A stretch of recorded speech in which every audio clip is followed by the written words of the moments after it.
Thank you for joining Creative Spotlight. We're here with artist Dyfl. Thank you so much for joining us at Creative today. Thanks for having me. I appreciate it. Juice.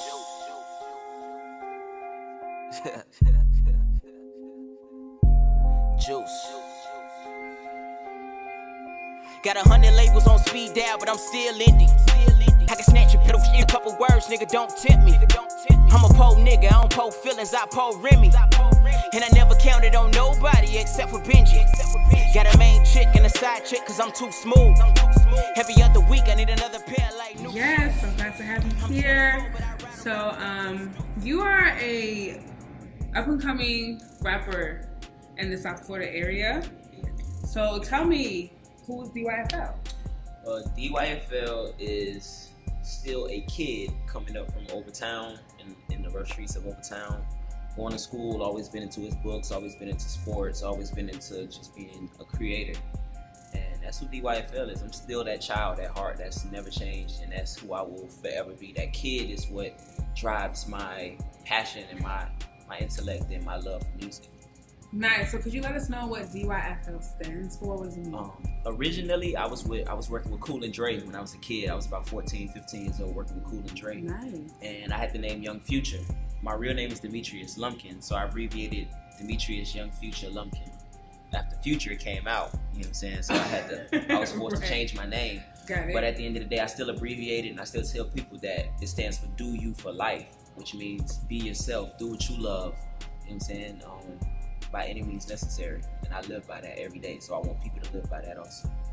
Nice. So we all know that music is an outlet, it's a platform. Right. So why did you choose music as an outlet to have your voice for it? I don't think I chose music. I think music chose me. Okay. When I was 8, I used to do journals. Everybody used to do journals in school. And my teacher wanted us to make one rhyme one day. So we did it. She glorified mine. It's like the best one out of all the kids and stuff like that. So that did something for me. Like I love that. Like I love that feeling of being good at something. So every journal, every topic that she gave me, she threw at us. I was forced to my mind forced me to let me make this topic rhyme. Let me see if I can rhyme everything about the topics. Let me be creative with it. And ever since then, I just saw Lil Bow Wow and people like that, other kids rapping and stuff like that. So it just made me want to do it. And that's pretty much how it came about. Well, you were explaining to us who you are as an artist, and you were saying that you were a kid at heart. You know, you're still someone who's just still imaginative. I'm a big kid. Right. So what message do you want people to receive from your music? I keep my music as real as possible. Like I don't fabricate it. I don't talk about the money, the cars, the clothes. Like I'll throw it in there every now and then, but I don't make that the overall message of my music. My overall message of my music is just be true to yourself and know who you are and just live your life to the fullest, because you only get a shot at this one time. So I always try to do things the way I always pictured of doing it, things I imagined, things I've dreamed of since I was little. I always wanted to bring that to the light. So when I see somebody going through something, I put that in my music. When I'm going through something, I put that in my music. So I wanted to be as realistic as possible. Right. Makes it heavy. I wanted to relate to people. I wanted to touch people. Great. Yeah. So I always ask any artist, there was always a time in a creator's life when we realized that we was ready to make our dream that we have a reality. Right. So when did you realize you wanted to make your dreams a reality? At about, I think it was the first time I actually got into the studio.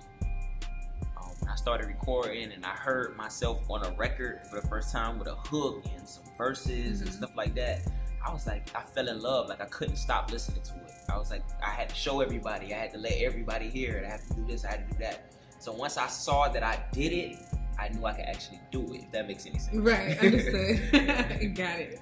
So you stated that you are from Overtown, the historic neighborhood of Overtown here in Miami. School there, grew up there. I had a house. My mother's house was in Little Haiti, but I spent all my time Overtown. I was juggling back and forth, but I went to school Overtown. I grew up Overtown. I had my first fight Overtown. I lost my virginity Overtown. Everything was Overtown. So great. So we're speaking on community. So as a Black creative, how do you feel you're able to influence our community? Because I've seen it. I've been through it. So what the kids look up to, the kids, we are like superheroes to the kids. Right. we don't have capes and we don't have superpowers, but we've made it out. You know what I'm saying? Like, we are the ones that can make it out. So the kids look up to us, and the fact that I came from what they came from, and I know exactly what they've been through, and I'm finding, I'm still not out yet, but I'm finding a way to get out of there.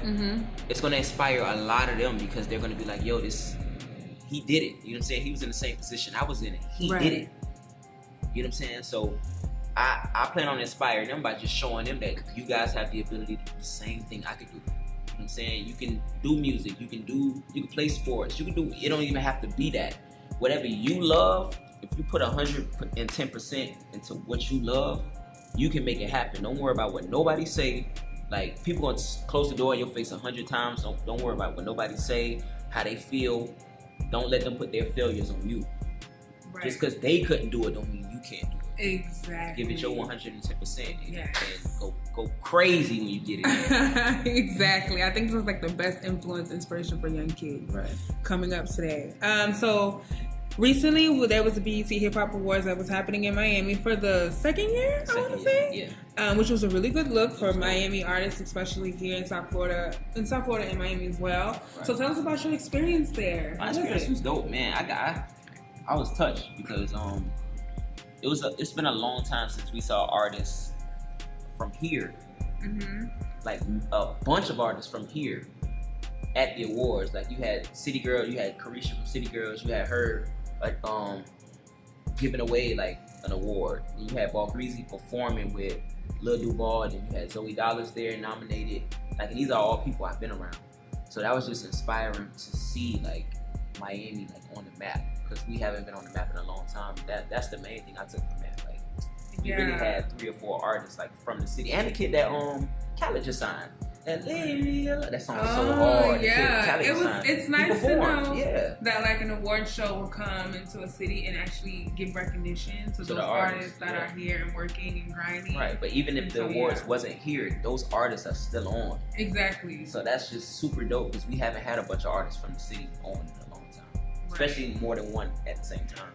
It's always been one. It's always been Ross, or just Trick Daddy and Trina, or just Louis. You know what I'm saying? Yeah, you're right. That's true. So let's talk more about your music. So your newest single, if I'm correct, Amen, Amen. I used to want a Rolls Royce and a Rollie.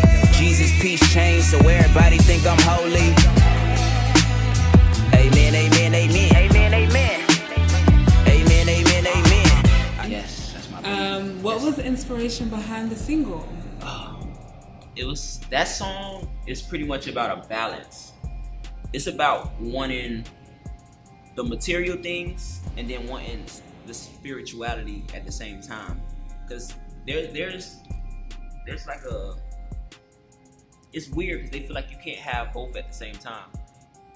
Like, they feel like you can't have money and be happy. You know that money don't buy you happiness, but I feel like if you have the right balance of education, you have the right balance of materialism, and you have the right balance of spirituality, you'll be fine. Too much of one thing is not good enough for you, but if you have a balance of everything, you'll be good. And I think that's what the main thing for that was, and it's about me battling what I want, you know what I'm saying, and not trying to get something because everybody else got it.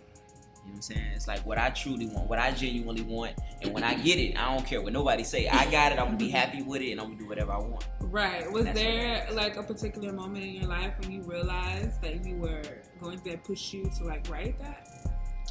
No, it just naturally came. It's funny, that song wasn't even meant, the first verse wasn't even meant for that. Last year I was doing like freestyles every week. Like, I was dropping freestyles, they were going viral on the gram like every week. And then I had there's a line where I say, in New York I Millie rock, loading up the Glock, F the cops. That was for that Playboy Cardi record that I know what you're talking about, but and you know I really rock. Yeah. That's why I said that line in there, because that was originally for that. Okay. And then I heard the beat. One of these producers, Progression. Shout out to Progression. He's so dope. Like, we working on so much stuff together. He sent me that beat, and I heard it, and I just fell in love. And then those words from that song fit that perfectly. So I'm like, I'm not gonna waste it on a freestyle for Instagram. I'm gonna make this actually a record. And so when I went for the second verse, I went even crazier on the second verse. So that's how that came about. Nice. So to wrap this up, What words of inspiration do you have for those who would like to follow in your footsteps? My advice would be to not follow my footsteps. It would be to do what you love. Do what you feel. Stop thinking with your mind and think with your heart. Think with your soul. That would be my advice to everybody. Nice. So, what's coming up for DYFL? Well, I have a Dyfl freestyle coming out. Well, I already released it. Okay. But I have the video coming out, and it's so crazy. I just got it today. When this interview come out, it'll probably be out already, or I don't know what's going on. Right. Man, the video is crazy, and I'm pretty much speaking how I feel, like where I see myself in this game right now, and I'm demanding like my respect. Okay. Because I feel like I've been the underdog for too long, and I'm way too talented to be overshadowed like that. So I feel like it's time for them to give me what I deserve. And yeah, so I got that coming. I'm working on a couple more projects, and I'm gonna just keep content coming. Like, I really love what I do. I always get new ideas every single day, so I'm just keeping content coming, and I'm keeping it as real as possible. I'm keeping it as dope and as trill as possible. So the platforms I seen that you're located on: Spotify, Apple Music, Tidal. Anywhere you can listen to music, right? Yeah, anywhere you can stream it, anywhere you can buy it, anywhere you can download it, it's there. And your performances and music videos are also on YouTube. On YouTube, yeah, my YouTube page, King DYFL. Y'all make sure y'all check me out. Y'all subscribe. I can't stress that enough. Well, thank you so much for joining us here, Creative. We really appreciate it. It was such a pleasure to have you. Thank you. So thank you so much. Oh, no problem. Thank you for having me. I'm honored.